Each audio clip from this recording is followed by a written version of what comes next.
সব ঠিক থাকতে বাংলাদেশের বিপক্ষে আসন্ন টেস্ট সিরিজ দিয়েই মাঠে ফেরার কথা ছিল মোহাম্মদ শামির। তবে শেষ পর্যন্ত সেটি সম্ভব হচ্ছে না চোট নিয়ে শামি বাড়তি সতর্ক থাকায়। তবে ভারত বাংলাদেশ সিরিজে তিনি না থাকলেও ঘরের মাঠে ভারত যে সহজ প্রতিপক্ষ নয় সেটা বাংলাদেশকে মনে করিয়ে দিয়েছেন ভারতের তারকা এই পেসার।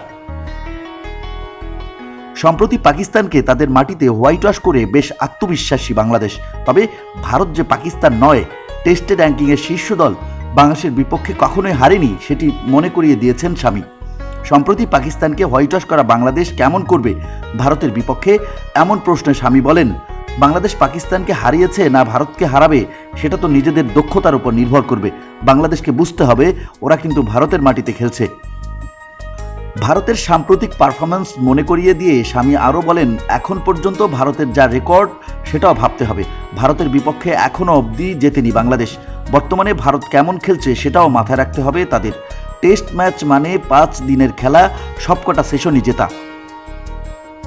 পরিসংখ্যান বলছে টেস্ট ক্রিকেটে বাংলাদেশ কখনো ভারতকে হারাতে পারেনি। 13টি ম্যাচের মধ্যে 11টি জিতেছে ভারত, 2টি ম্যাচ ড্র হয়েছে। তবে এবার আশাবাদী বাংলাদেশ, কেননা সবশেষ পাকিস্তানের বিপক্ষে সিরিজ শুরুর আগেও কখনো পাকিস্তানকে না হারানোর তকমা নিয়ে মাঠে নামতে হয়েছিল বাংলাদেশকে। পরে হোয়াইট ওয়াশ করে দেশে ফিরেছে বাংলাদেশ।